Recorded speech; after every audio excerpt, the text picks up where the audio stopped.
Thomas Merrick straightened his tie as he stared at himself in the courthouse bathroom mirror. His fingers moved to the small gold pin on his lapel, adjusting it ever so slightly until it caught the light just right. The pin showed a set of scales not perfectly balanced but tipped slightly to one side. It had been in his family for generations, passed down from one Merrick lawyer to the next. Another day, another win, he whispered to himself. At 45, Thomas had never lost a case. Not one. This remarkable streak had turned him into something of a legend in legal circles across the city. Today would be no different. A straightforward workplace injury case. A factory worker claiming unsafe conditions led to his accident. Thomas represented the factory owners, as he often did for big companies. The bathroom door swung open and Thomas's assistant, Paul, walked in clutching a stack of papers. "They're ready for you," Paul said, his voice tight with the same nervous energy he always carried before Thomas entered a courtroom. "The plaintiff looks worried already." Thomas smiled, touching the golden pin once more. "Of course he is." Walking into the courtroom, Thomas felt the familiar rush of confidence wash over him. He nodded at the judge, a stern woman who had presided over 3 of his previous victories. His opponent today was a young public defender who kept shuffling his papers and glancing nervously at Thomas. As the proceedings began, Thomas barely needed to consult his notes. He'd prepared, of course, he always did, but there was something more than preparation that carried him through these battles. Something that set him apart from other lawyers. The gold pin on his lapel caught the fluorescent lights as he stood to cross-examine the factory worker. The man's story began to unravel under Thomas's questioning, just as Thomas knew it would. Just as it always did when he wore his lucky charm. Later that evening, Thomas sat in his office overlooking the city skyline, a glass of expensive whiskey in his hand. The case had ended exactly as he'd predicted, a complete victory. The factory worker had finally accepted a token settlement that was far less than his medical bills. The company executives had already called to thank Thomas, promising more work in the future. "You've got to tell me your secret," said Howard, one of the junior partners who had been watching the case. "Nobody wins consistently like you do." Thomas smiled and tapped the golden pin on his lapel. "Family tradition," he said simply. Howard laughed, assuming it was a joke. But Thomas wasn't joking. Thomas's grandfather had been the first to wear the pin. A struggling lawyer during the Great Depression, he'd bought it from a strange old man who ran an antique shop that later burned down. The story went that after buying the pin, his grandfather never lost another case. He passed it to Thomas's father, who enjoyed the same success. And when Thomas graduated from law school, his father had pinned it on his suit on the day of his first trial. "This is more than just metal," his father had told him. "It's protection. It's victory." Thomas had laughed it off at first, but after winning case after impossible case, he'd started to believe. The pin became his ritual, his talisman, his secret weapon that no other lawyer possessed. That night, as Thomas drove his luxury car back to his empty mansion, he thought about the look on the factory worker's face as the settlement was announced. The man had seemed broken. For just a moment, Thomas felt a flicker of something. Guilt, perhaps? But he quickly pushed it away. Winning was what mattered. The pin chose who deserved to win, and it had chosen Thomas. His phone rang through the car speakers. It was Catherine, his ex-wife. "I saw you on the news again," she said without greeting. "Another big win." "That's right," Thomas replied, his voice automatically shifting into the confident tone he used with everyone these days. "You know, when we first met, you wanted to help people." Her voice wasn't angry, just sad. "You wanted to fight for the little guy." Thomas gripped the steering wheel tighter. "I fight for whoever hires me. That's how law works. No, that's how you work now. There was a time when you cared about more than just winning." After they hung up, her words stayed with him, an unwelcome ghost haunting the edges of his perfect life. When had winning become everything? When had he started believing that the pin was responsible for his success, rather than his own hard work and skill? But these doubts always faded by morning. Thomas would wake up, put on another expensive suit, fasten the golden pin to his lapel, and become invincible again. The next major case came 3 weeks later. A tech company being sued for stealing code from a smaller startup. The evidence against Thomas's client seemed overwhelming. The startup had emails, witnesses, even a confession from a former employee of the tech company. This one might be tough, Paul said as they reviewed the case files in Thomas's office. Thomas barely looked up. They're all tough until they're not. He reached up and touched the pin, feeling its smooth surface under his fingertips. In his mind, he could already see how it would play out. The startup's witnesses would stumble under his questioning. The emails would be shown to be misinterpreted. The former employee would be revealed as disgruntled and unreliable, and that's exactly what happened. 2 days into the trial, the startup's lawyer approached Thomas during a recess. "My clients are willing to drop the case if your client will simply acknowledge their contribution to the code," she said. Thomas smiled. "No acknowledgement. No settlement. We'll see this through to the end." The lawyer, Lisa Chen, a respected attorney who had been practicing longer than Thomas, looked at him with a mixture of frustration and curiosity. "You know they're right, don't you?" she asked quietly. "Your client stole that code. I've got proof that would convince any reasonable jury." Thomas adjusted his pin. "Then I guess we'll have to see if the jury is reasonable." Lisa's eyes dropped to the pin, then back to his face. "I've heard about your streak. Never lost a case. Some people say it's because you're brilliant. Others say you only take cases you know you can win. And what do you say?" Thomas asked. "I say everyone loses eventually. That's just how life works." Thomas just smiled. She didn't understand. Couldn't understand. The pin protected him, made him special, made him unbeatable. The case continued, and day by day, Thomas chipped away at the startup's case. He worked late into the night, preparing arguments, finding inconsistencies, building his defense. But in his mind, it was all just a formality. The pin would ensure his victory, as it always did. On the final day, as the jury filed out to deliberate, Lisa Chen approached him again. "Whatever happens," she said, "you should know that your reputation isn't just about winning anymore. People talk about how you win, the tactics you use, the lines you cross." Thomas straightened his tie and made sure his pin was perfectly aligned. "Results are all that matter in this business. Is that what your father taught you when he gave you that pin? That winning is all that matters, no matter who gets hurt?" Thomas felt a flash of anger.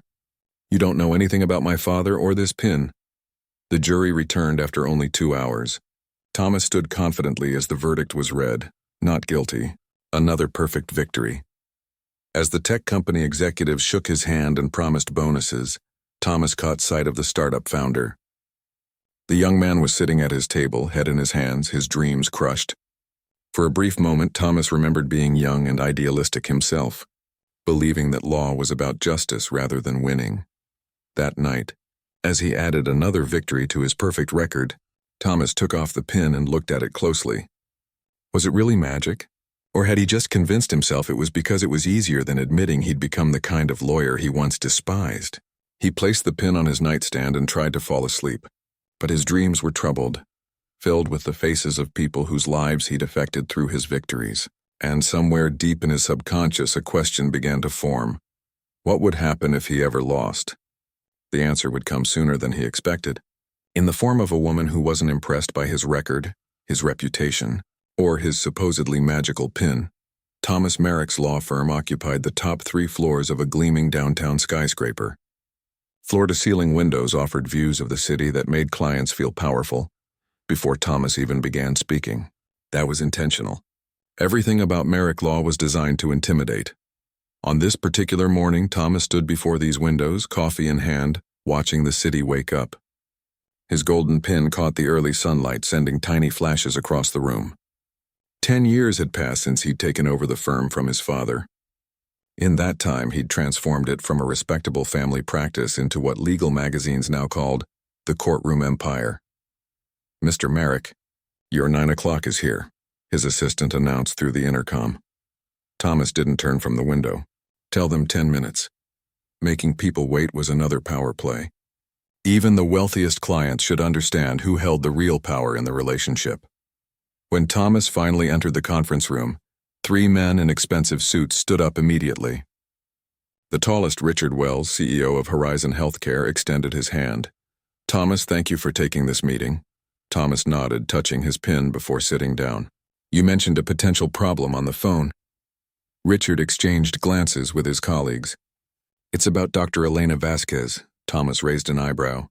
The name was vaguely familiar. She's one of our top neurosurgeons, Richard continued. Brilliant doctor, excellent reputation. But she's filed a discrimination claim against us. On what grounds? Thomas asked, already mentally cataloging the standard defenses. Gender-based pay discrimination. She discovered she's making roughly 70% of what her male colleagues earn, despite having more experience and better patient outcomes. And is she? Thomas asked bluntly. Richard looked uncomfortable. Technically, yes. But there are complicated factors. Thomas waved his hand dismissively. There always are. What matters is how we frame it. He leaned forward. This is the kind of case I specialize in. I've defended 23 workplace discrimination suits in the past 5 years. I haven't lost one. The men visibly relaxed. Thomas touched his pen again, feeling its familiar contours. He didn't mention that many of those cases had involved legitimate claims of discrimination. That wasn't his concern. His job was to win, and the pen ensured he always did. What can you tell me about Dr. Vasquez? Thomas asked. She's tough, said the third man, who introduced himself as the hospital's chief of staff. Doesn't back down easily. She's already turned down our initial settlement offer. Thomas smiled. They all think they're tough until they face me in court. Later that afternoon, Thomas had Paul compile a file on Dr. Elena Vasquez. By evening, he was reviewing her entire history. Graduated top of her class at medical school, completed her residency at a prestigious program, published in major medical journals, perfect surgical record. She'd overcome numerous obstacles as one of the few women in her specialty. She's impressive, Paul admitted as they reviewed the file. Everyone has weaknesses, Thomas replied, closing the folder. We just have to find hers. Over the next few weeks, Thomas deployed his usual pre-trial strategy. He had investigators dig into Elena's past, looking for anything that could be used against her. He scheduled her deposition for 7 a.m., a tactic he used to catch people when they were tired and more likely to make mistakes. He filed motion after motion, drowning her in paperwork. But Dr. Vasquez didn't react as expected. She showed up to her early morning deposition fully prepared and sharp. She responded to every motion with detailed counterarguments, and when Thomas's investigators approached her colleagues looking for dirt, many refused to speak against her. She's representing herself, Paul informed Thomas one morning, looking concerned. No attorney, Thomas laughed. Even better. No matter how smart she is, she doesn't understand the legal system like I do. The truth was, Thomas had been looking forward to intimidating whatever lawyers she hired. Most attorneys had heard of his perfect record and became nervous facing him in court. A doctor representing herself would be easy prey. The weekend before the trial began, Thomas held a strategy session with Horizon Healthcare's executives in his home office. His sprawling house, with its museum-quality art and perfectly manicured gardens, was another tool he used to impress clients. Remember, Thomas told them, all you have to do is stick to the script. I'll handle everything else. Richard Wells looked nervous. Some of her evidence is pretty compelling. Those pay records, let me worry about the evidence, Thomas interrupted, fingering his golden pin. By the time I'm done with her, the jury won't care about pay records. Later, alone in his office, Thomas studied Elena's photograph. She had intelligent eyes and a confident smile. For a brief moment, he felt a twinge of respect for her accomplishments. Then he pushed the feeling aside. She was just another opponent to defeat. That night, Thomas dreamed about courtrooms and his golden pin. In the dream, the pin grew larger and larger until it became a shield he carried before him. Nothing could touch him as long as he held it up. He woke feeling invincible. The first day of trial arrived with the usual media attention that followed Thomas's cases. Reporters gathered outside the courthouse hoping to catch a glimpse of the famous attorney who never lost. Thomas arrived early, dressed in his lucky trial suit, charcoal gray, custom-made in London, with his golden pin gleaming on his lapel. The courtroom was packed as proceedings began. Thomas scanned the room confidently before turning to get his first real-life look at Dr. Elena Vasquez. She sat alone at the plaintiff's table, wearing a simple but elegant navy suit. No legal team surrounded her, just neat stacks of folders organized with surgical precision. When she looked up and met his gaze, Thomas was surprised by what he saw. Not nervousness or intimidation, but calm assessment. She was studying him the way she might study a patient before surgery. For the first time in years, Thomas felt a flicker of uncertainty. He quickly touched his pen and the feeling subsided. The judge entered and the trial began. Thomas delivered his opening statement with the theatrical flair that had become his trademark. He painted Dr. Vasquez as an entitled employee who didn't understand the complex factors that determined physician compensation. He implied she was using gender discrimination as an excuse for other shortcomings. When it was Elena's turn to speak, Thomas prepared to witness the awkward delivery typical of non-lawyers. Instead, she rose and addressed the jury with unexpected poise. "This case is simple," she began. "Equal work deserves equal pay. The hospital will try to complicate things. Mr. Merrick will use impressive words and legal maneuvers. But remember, when I remove a brain tumor, I don't need fancy techniques or distractions. I need precision, truth, and evidence. That's what I'll show you in this courtroom." Thomas felt the jury responding to her straightforward approach. This wasn't going according to his usual script. He touched his pen again, drawing confidence from it. During the first witness cross-examination, Thomas employed his standard aggressive approach. But Elena objected at exactly the right moments, showing an unexpected knowledge of courtroom procedure. The judge sustained several of her objections, forcing Thomas to adjust his questioning. By the end of the first day, Thomas was irritated but not worried. The pen had never failed him. Victory would come as it always did. "Tough start," Paul said as they packed up their materials. "Just warming up," Thomas replied. "She might know some basics, but she can't match my experience." As they left the courtroom, Thomas noticed Elena still at her table, reviewing notes. She didn't look intimidated or overwhelmed. She looked completely in her element. For a moment, their eyes met across the emptying courtroom. Elena gave him a small, knowing smile, the kind of smile that suggested she saw something he didn't. Thomas quickened his pace, touching his pen once more. He had built an empire on his perfect record. He had never lost, and he never would. The pen guaranteed it. But for the first time in his career, a tiny seed of doubt had been planted.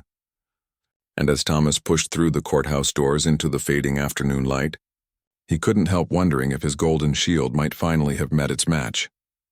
The second day of trial began with a light rain tapping against the courthouse windows. Thomas arrived early, as was his habit, to arrange his papers and prepare the courtroom space like a general surveying a battlefield. He straightened his tie and adjusted his golden pin, feeling its familiar weight against his chest. When Elena walked in, she carried a single leather briefcase and a travel mug of coffee. Unlike Thomas's team of assistants and junior lawyers who typically accompanied him, she moved through the courtroom alone. Yet she didn't seem overwhelmed. If anything, she appeared more focused than the day before. "Good morning, Mr. Merrick," she said as she passed his table. Thomas nodded stiffly, surprised by her confidence. Most opponents avoided eye contact with him by this point. Today's proceedings would focus on the hospital's pay structure. Thomas had prepared Richard Wells, the CEO, extensively for his testimony. The strategy was to overwhelm the jury with complex compensation metrics that would make the pay discrepancy seem reasonable. "Rise," called the bailiff as Judge Patricia Rivera entered the courtroom. Judge Rivera was known for running a tight courtroom and had presided over 2 of Thomas's previous cases. He considered this an advantage, having won her approval before. But as the morning progressed, he noticed the judge watching Elena with something like respect as she navigated the proceedings with unexpected skill. Richard Wells took the stand first, dressed impeccably in a tailored suit almost as expensive as Thomas's own. He projected confidence as Thomas led him through a series of questions about the hospital's compensation system. "So you're saying that neurosurgeon pay is based on multiple factors, not just experience?" Thomas asked. "Absolutely," Richard replied smoothly. "We consider patient load, types of procedures performed, research contributions, and hospital committee work." "It's quite complex," Thomas nodded approvingly. "And was Dr. Vasquez's compensation determined using these same factors?" "Of course. We use the same system for everyone." Thomas touched his pen before turning to the judge. "No further questions, Your Honor." He returned to his seat with a satisfied smile. Richard had delivered his lines perfectly. Thomas watched Elena approach the witness stand, curious to see how a surgeon would handle cross-examination. Elena didn't rush. She took a sip of water and regarded Richard Wells calmly before speaking. Mr. Wells, you mentioned that neurosurgeon pay is based on multiple factors. Does your hospital track these metrics? Richard shifted slightly. Yes, of course. And these metrics are available for review? They're confidential personnel information, but yes, we maintain those records. Elena nodded and retrieved a document from her table. Your Honor, I'd like to introduce Exhibit 14, the hospital's performance metrics for all neurosurgeons over the past 5 years. Thomas sat up straighter. This wasn't in the discovery materials he'd received. He quickly flipped through his files, feeling a flicker of unease. Objection, he called out. This evidence wasn't properly disclosed during discovery. Elena turned to him with a calm smile. If Mr. Merrick checks page 237 of my discovery response, he'll find these documents were included in the supplemental material submitted 3 weeks ago. Judge Rivera looked at Thomas expectantly. He frantically searched through the massive binder while his assistant did the same. After an uncomfortable minute, Paul whispered, "She's right. It's here." Thomas felt heat rising in his face. He'd missed it. Or more likely, he'd dismissed it as unimportant without proper review, something he would never normally do. I withdraw my objection, he said stiffly. Elena continued her questioning. Mr. Wells, according to these metrics, over the past 5 years, I've performed more surgeries than any other neurosurgeon at your hospital, correct? Richard looked uncomfortable. The raw numbers would suggest that, yes. And my patient outcomes exceed the departmental average by 17%? Statistics can be interpreted many ways. Please answer the question, Mr. Wells. Do my patient outcomes exceed the departmental average by 17%? Richard glanced at Thomas before answering. Yes, and I've published twice as many research papers as Dr. Gregory Thompson, who makes 40% more than I do. There are other considerations. Just a yes or no, please. Yes, Richard admitted. Elena continued methodically, point by point, dismantling the hospital's justification for the pay gap. She worked with surgical precision, each question building on the last, leaving no room for evasion. Thomas watched with growing concern. This wasn't how cross-examinations were supposed to go when he was involved. He touched his pen repeatedly, a gesture that had become almost unconscious. By the time Elena finished with Richard Wells, the CEO looked shaken, and the jury was taking extensive notes. Several jurors were frowning at the hospital's representatives. During the lunch recess, Thomas huddled with his team and the hospital executives in a small conference room. What just happened? Demanded Richard, his earlier confidence gone. She made me look terrible out there. She got lucky, Thomas insisted, straightening his pen. But the day isn't over. This afternoon we bring in Dr. Thompson to testify about his superior qualifications. Superior? Richard looked doubtful. You saw those metrics. She outperforms him in every category. It doesn't matter what the reality is, Thomas snapped. What matters is how we present it to the jury. For the first time in years, Thomas felt genuine pressure during a trial. He excused himself and went to the men's room, splashing cold water on his face. In the mirror, he studied his reflection, the perfectly tailored suit, the practiced confidence, the golden pin that had never failed him. It's just a minor setback, he told himself. The pin always comes through. When the trial resumed, Thomas called Dr. Gregory Thompson to the stand. Thompson was a distinguished-looking man in his 60s with silver hair and an air of authority.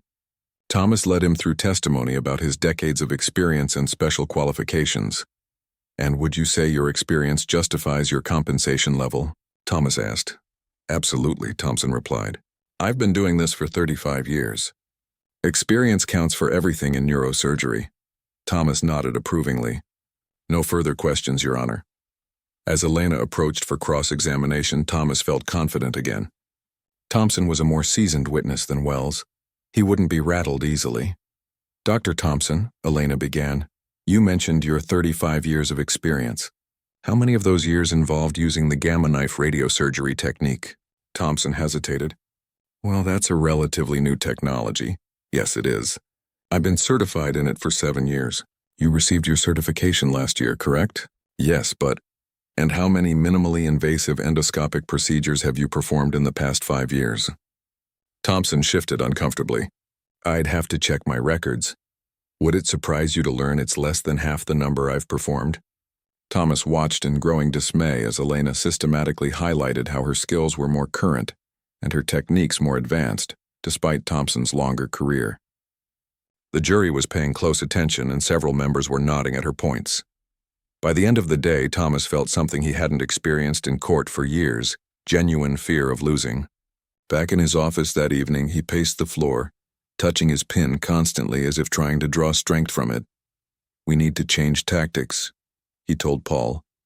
"Dig deeper into her personal life. There must be something we can use." Paul looked uncomfortable. "We've already looked. She's remarkably clean, respected by colleagues, volunteers at a free clinic on weekends, no personal scandals." Thomas slammed his hand on the desk. "Everyone has secrets. Find hers!" Later that night, alone in his massive house, Thomas stood before the framed newspaper article that had celebrated his 100th consecutive victory. The headline read, "The Unbeaten, Attorney Thomas Merrick's Perfect Record." He touched the golden pin on his nightstand, remembering his father's words. This is more than just metal. It's protection. It's victory. For the first time, Thomas wondered if his father had been wrong, or worse, if the pin's power had limits he was only now discovering. "No," he said aloud, clutching the pin tightly. "I won't lose. I can't lose."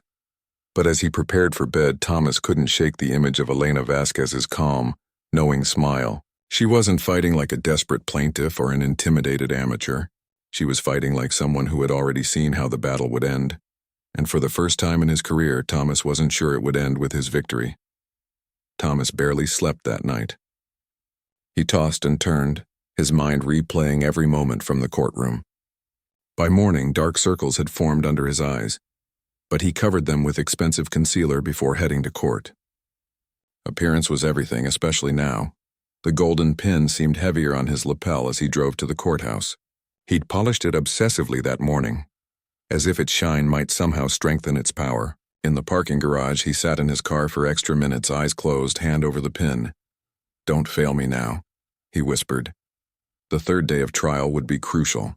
Today, Thomas would present the hospital's expert witness, Dr. Lawrence Klein, a nationally recognized authority on medical compensation. Klein had testified in dozens of discrimination cases, always for the defense, always successfully. Thomas had paid him an enormous fee to explain away the pay discrepancy with academic-sounding justifications. When Thomas entered the courtroom, Elena was already there, reviewing documents. She looked up briefly, nodding politely before returning to her work. Her calm demeanor unnerved him further. "She doesn't look worried at all," Paul whispered as they set up their materials. "She should be," Thomas replied, adjusting his pen. "Klein will crush her argument." Judge Rivera called the court to order, and Thomas called his expert to the stand. Dr. Klein cut an impressive figure, tall, distinguished, with credentials from prestigious universities displayed on his PowerPoint slides. For nearly 2 hours, he walked the jury through complex charts and graphs purporting to show that when all factors were properly weighted, Elena's compensation was appropriate. Throughout Klein's testimony, Thomas felt his confidence returning. This was familiar territory, overwhelming the jury with expert testimony too complicated to question. He glanced at the jurors' faces, noting their slightly glazed expressions as Klein discussed regression analyses and compensation matrices. Perfect. Confusion often led juries to default to the more confident party, which would be him. When Klein finished, Thomas turned to Elena with a barely concealed smirk. "Your witness, doctor." Elena approached the stand unhurriedly. Instead of the legal pad full of questions that Thomas expected, she carried only a single sheet of paper. "Dr. Klein, thank you for your thorough presentation," she began. "I just have a few questions. First, how many times have you testified as an expert witness in discrimination cases?" Klein straightened proudly. 47 times over the past 12 years. "And how many of those times were you hired by the plaintiff, the person claiming discrimination?" Klein hesitated. "I believe all my testimony has been for defending organizations." "All 47 times?" Elena clarified. "Yes," Elena nodded. "And approximately how much are you being paid for your testimony today?" Klein glanced at Thomas.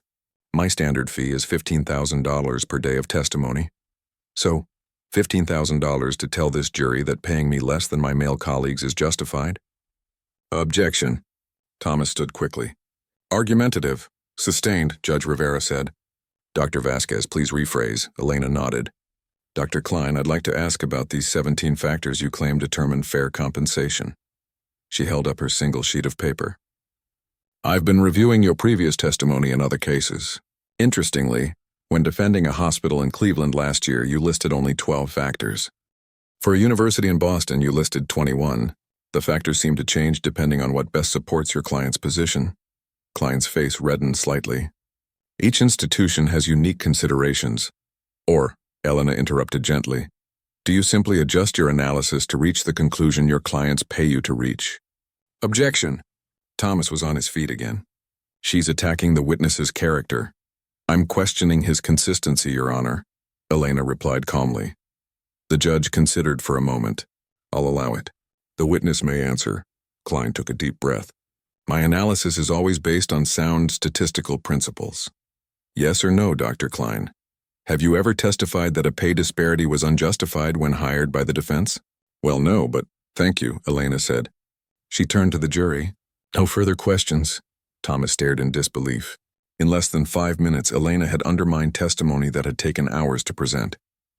Klein had been his strongest weapon, and she'd neutralized him with a single sheet of paper. During the lunch break, Thomas locked himself in a bathroom stall, breathing heavily. He clutched his golden pin, removed it from his lapel, and stared at it. What's happening? He whispered. Why isn't this working? For the first time in his career, Thomas considered the possibility that the pin was just a pin, a piece of metal with no magical properties. The thought terrified him more than losing the case.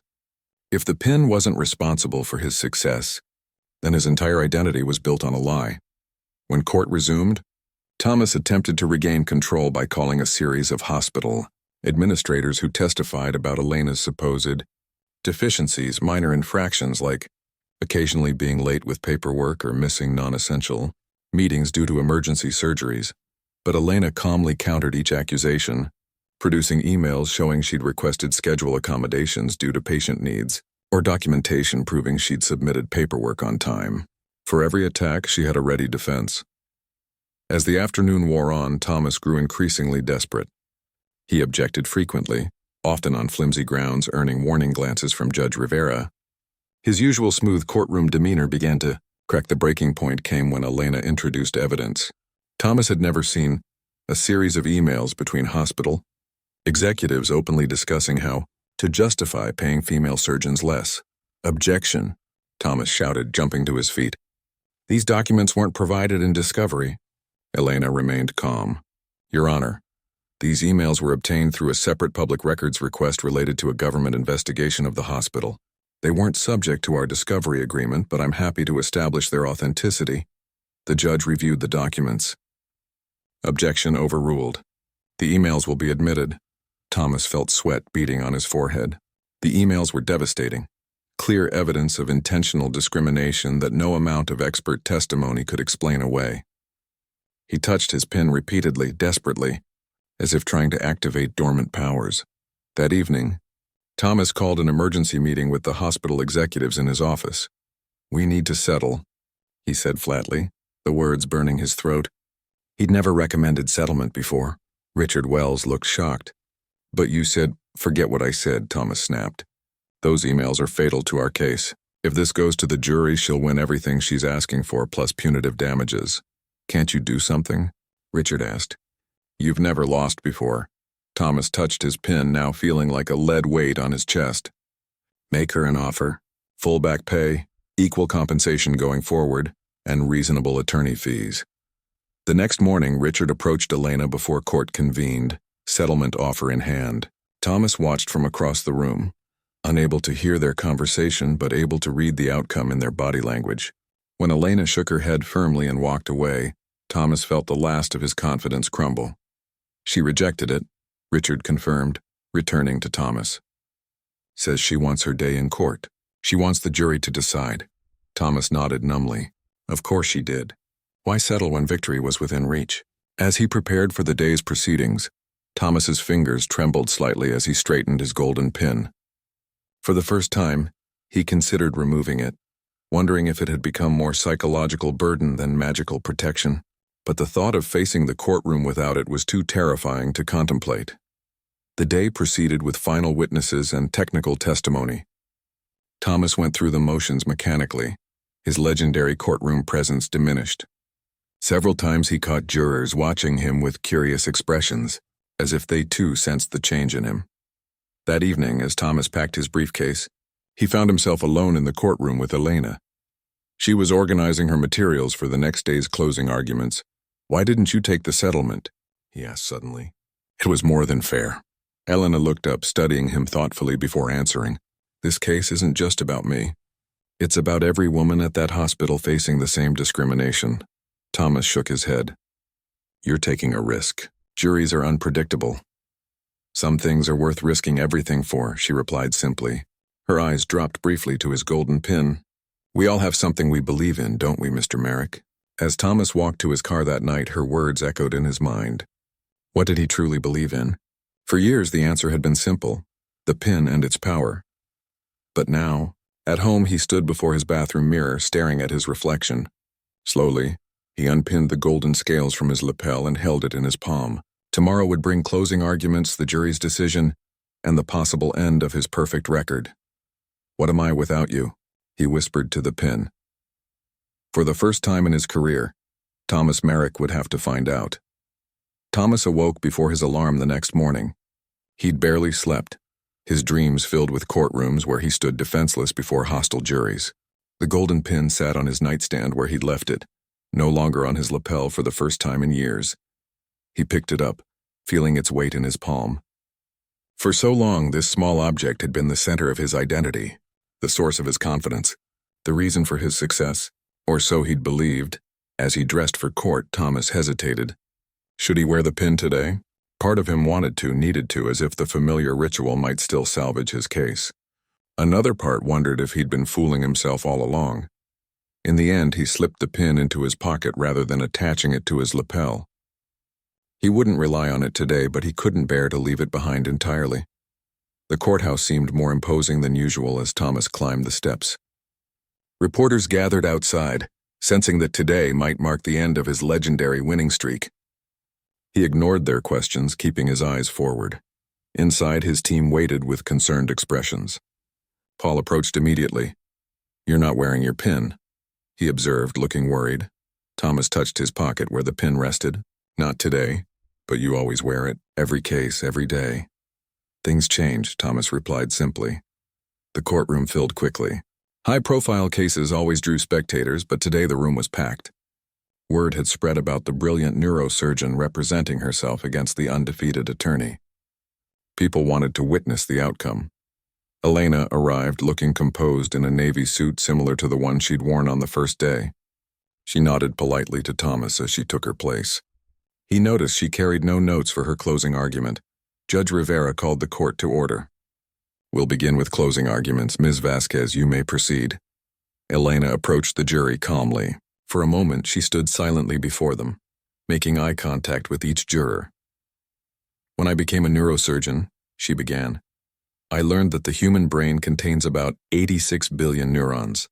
Each one is connected to thousands of others, creating a network more complex than anything humans have ever built. When I operate, I navigate this incredible system with precision and care, because the slightest mistake can change someone's life forever." She paused, letting her words sink in. "This case isn't complex like the human brain. It's simple. I did the same work as my male colleagues. Actually, I did more work with better results, but I was paid less because I'm a woman. The hospital has spent days trying to complicate this simple truth with expert witnesses, technical jargon, and legal maneuvers." She gestured toward the evidence presented throughout the trial. "The numbers don't lie. The emails you've seen don't lie, and I haven't lied to you. I'm asking for what's fair, not just for me, but for every woman at Horizon Healthcare facing the same discrimination." "Thank you." She returned to her seat, her closing argument lasting barely 5 minutes. The simplicity and directness of her approach seemed to resonate with the jury. Thomas felt a wave of anxiety as he stood to deliver his closing. Normally, this was his moment to shine, to weave together all the threads of his defense into a compelling narrative that would sway the jury, regardless of the evidence. He reached into his pocket, fingers closing around the golden pin. For a brief moment he considered pinning it on even now. Instead, he let it go and approached the jury empty-handed. "Ladies and gentlemen," he began, his voice less confident than usual. "This case, like most legal matters, is more complicated than it appears at first glance." He launched into his prepared closing, discussing compensation factors, market rates, and the hospital's policies. But as he spoke, he could see he wasn't connecting with the jury. Their eyes revealed skepticism, even disbelief. Without the absolute conviction the pin had always given him, his argument sounded hollow even to his own ears. Halfway through, Thomas paused. He looked at Elena, then back at the jury. Then he did something he'd never done before. "The truth is," he said, deviating from his prepared text, "Horizon Healthcare has not been fair to Dr. Vasquez." A murmur ran through the courtroom. Paul looked up in shock. The hospital executives stiffened in their seats. As attorneys, we're taught to advocate zealously for our clients, to find the best legal arguments regardless of the underlying facts. I've done that throughout my career. Sometimes, he hesitated. Sometimes too well. Thomas could feel the weight of dozens of eyes on him. This was professional suicide, yet he continued. The evidence shows clear pay discrimination. Dr. Vasquez deserves equal compensation for her outstanding work. The jury should find in her favor. With that, he returned to his seat, ignoring the stunned expressions around him. Elena watched him with a curious expression, but said nothing. Judge Rivera, looking slightly bewildered, instructed the jury and sent them to deliberate. Thomas sat silently as the courtroom emptied. He expected Richard Wells to berate him, but the hospital executives left without speaking to him. "What just happened?" Paul finally asked when they were alone. Thomas took the pin from his pocket, studying it in the light. "I stopped hiding behind this. You just threw the case," Paul said incredulously. "I told the truth. For once." The jury returned after only 40 minutes, record time for such a case. As everyone reassembled, Thomas felt strangely calm. His perfect record was about to end, yet the anxiety that had plagued him for days had lifted. The verdict was unanimous. Horizon Healthcare had discriminated against Dr. Elena Vasquez. The jury awarded her full back pay, equal compensation going forward, and substantial punitive damages. They also recommended a review of all female physicians' compensation at the hospital. As the courtroom buzzed with reaction, Thomas turned to Elena. "Congratulations, Doctor." "Thank you," she replied, studying him with those perceptive eyes. "That was unexpected, your closing argument." Thomas shrugged slightly. It was time for the truth. She glanced at his lapel, noticing the absence of his pin. "I've been curious about that pin since the first day. Every case report about you mentions how you always touch it during trials. Some kind of lucky charm?" Thomas took it from his pocket, holding it up between them. "My father gave it to me, told me it was magical, that it would make me unbeatable in court. For years I believed him. And now I wonder how much of my success was this pin, and how much was just me believing I couldn't lose." He offered a small, self-deprecating smile. "I guess I needed to lose to find out." Elena nodded thoughtfully. "Sometimes losing teaches us more than winning ever could." Outside the courthouse, reporters swarmed around them, shouting questions about Thomas's first defeat and Elena's unlikely victory. Camera flashes created a storm of light as Thomas stepped up to the microphones. "Mr. Merrick, does this loss mean the end of your career?" called one reporter.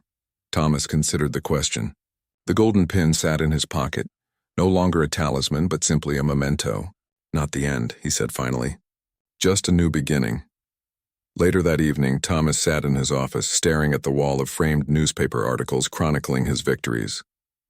For the first time, he saw them clearly, not as monuments to his invincibility, but as reminders of how easily humans can deceive themselves.